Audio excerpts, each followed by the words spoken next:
அனைத்து ஆன்மீக சொந்தங்களுக்கும் வணக்கம். இது புரட்டாசி மாதம். இந்த புரட்டாசி மாதத்தில் இந்த பெருமாளை நாம் அனைவரும் காணும் பாக்கியம் நமக்கு கிடச்சிருக்கு. இந்த பெருமாள் கோவில் எங்கே இருக்குன்னா, நம்ம ராமநாதபுரத்தில் மாவட்ட ஆட்சியர் வளாகத்துக்கு பக்கத்தில் இருக்குது. வினைதீர்க்கும் வேலவர் ஆலயம் அப்படின்னு சொல்லிட்டு ஒரு ஆலயம் இருக்குது. அதில் இப்போ இந்த பெருமாள் வச்சுருக்காங்க. பெருமாள் வச்சு இப்போ 2 வருஷம் ஆக போகுது. இந்த பெருமாள் ரொம்ப ஒரு சிறப்பு வாய்ந்தவராக கருதப்படுகிறார். அது மட்டும் இல்லாமல் இந்த புரட்டாசி சனிக்கிழமை ஒவ்வொரு வார சனிக்கிழமையும் ஒவ்வொரு அலங்காரமாக செய்கிறார்கள். இதில் நாம் முதல் புரட்டாசி சனிக்கிழமை அலங்காரத்தில் பெருமாளை காண்கின்றோம். ஸ்ரீதேவி பூதேவியோட காட்சியளிக்கிறார் நமது பெருமாள்.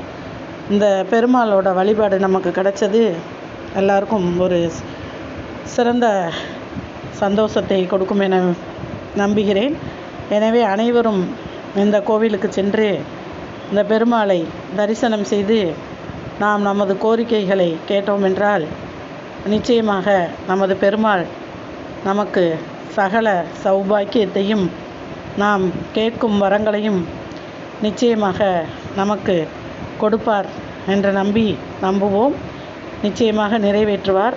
எனவே ஒவ்வொருவரும் இந்த பெருமாளது ஆலயத்துக்கு சென்று அங்கு உள்ள வினைதீர்க்கும் வேலவர், மேலும் அங்கு சிவன் இருக்கிறார்.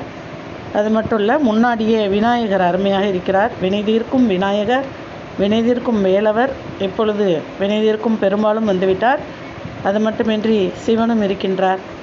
இந்த கோவிலுக்கு சென்று இந்த கண்கொள்ளா காட்சியை அனைத்து மக்களும் கண்டு தரிசனத்தை அனைவரும் இறைவனது அருளை பெறுமாறு கேட்டுக்கொள்வோம்.